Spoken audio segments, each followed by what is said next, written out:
Assalamualaikum warahmatullahi wabarakatuh.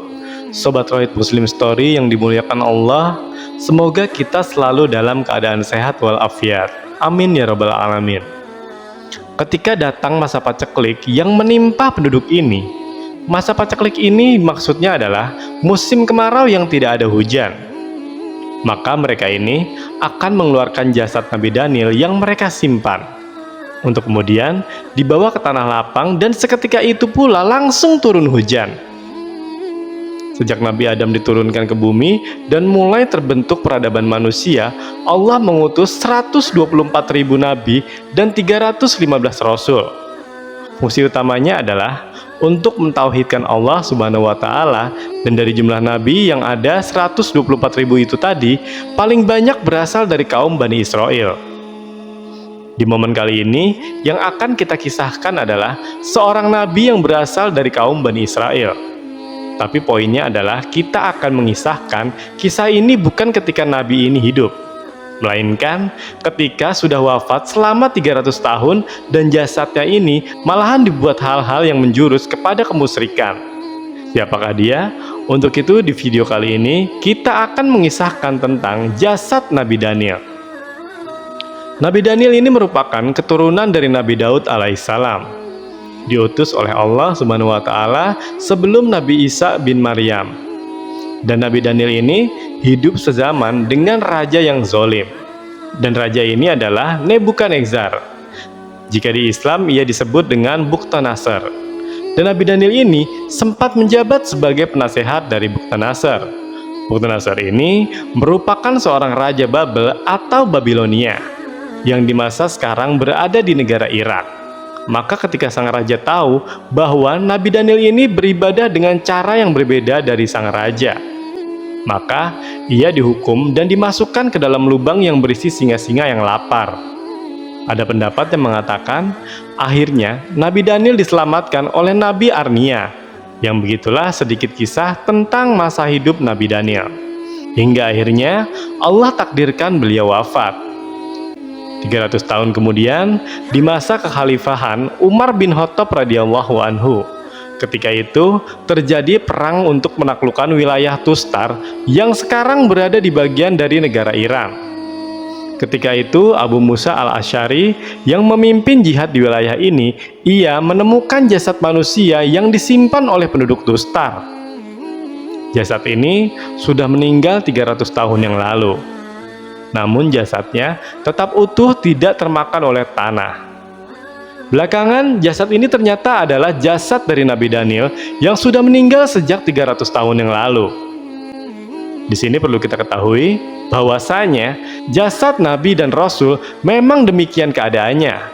Jasad mereka itu tidak lapuk, tidak dimakan oleh tanah, cuaca, dan bahkan tidak bisa terbakar oleh api. Ketika ditemukan, di sisi jasad dari Nabi Daniel tersebut ditemukan sebuah buku atau kitab. Kitab ini diserahkan kepada Umar bin Khattab. Lalu dia mencari penerjemah bahasa untuk mengetahui maksud dan arti dari kitab ini.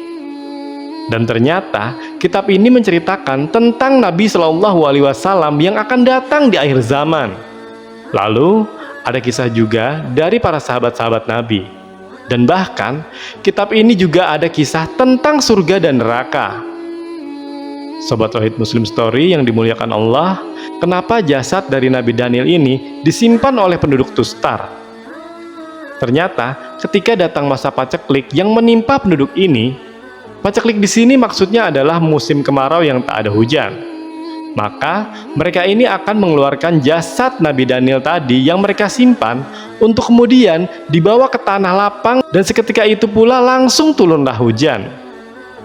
Seolah-olah jasad Nabi ini dijadikan semacam jimat untuk mereka.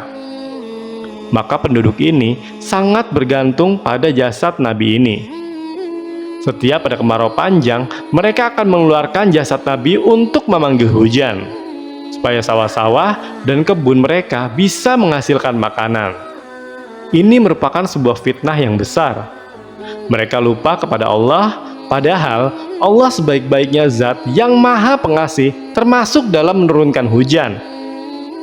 Lalu ketika Abu Musa tahu akan hal ini, ia menulis surat kepada Umar bin Khattab dan menceritakan akan kisah ini kepada Umar bin Khattab. Yang ketika itu, ia menjadi khalifah atau pemimpinnya umat muslim. Lalu Sayyidina Umar memerintahkan agar mereka di siang hari menggali 13 lubang kuburan dan menyuruh Abu Musa untuk memasukkan jasad Nabi Daniel ke salah satu lubang tersebut. Ketika malam hari dan ketika dimasukkan jasad itu, tidak boleh ada yang tahu bahwasanya di lubang yang mana jasad Nabi Daniel dimasukkan.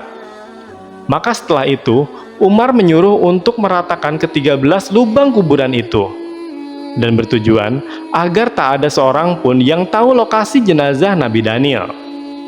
Sehingga pada suatu hari, kekhawatiran akan muncullah pengagungan yang bisa mengarahkan kepada kesyirikan, peribadatan kepada selain Allah itu bisa hilang. Dan tak ada lagi yang menjadikan jasad Nabi sebagai pemanggil hujan. Tujuan dari Sayyidina Umar adalah untuk menutup celah pintu-pintu menuju kesyirikan. Ibnu Qayyim al-Jauziyah sampai mengatakan, andai kata orang-orang yang memiliki penyimpangan dalam hatinya, mereka akan tak segan-segan berperang untuk merebut jasad Nabi ini. Sehingga terjadi perebutan jasad ini di antara kaum. Karena tersebar kabar bahwa jasad ini bisa mengabulkan semua keinginan manusia. Dan untungnya Sayyidina Umar memahami akan hal ini. Jadi itulah kisah jasad Nabi Daniel. Semoga kisah ini dapat memberikan pelajaran dan manfaat untuk kita semua. Baiklah, sampai jumpa di kisah-kisah seru dan penuh makna selanjutnya. Saya akhiri. Wassalamualaikum warahmatullahi wabarakatuh.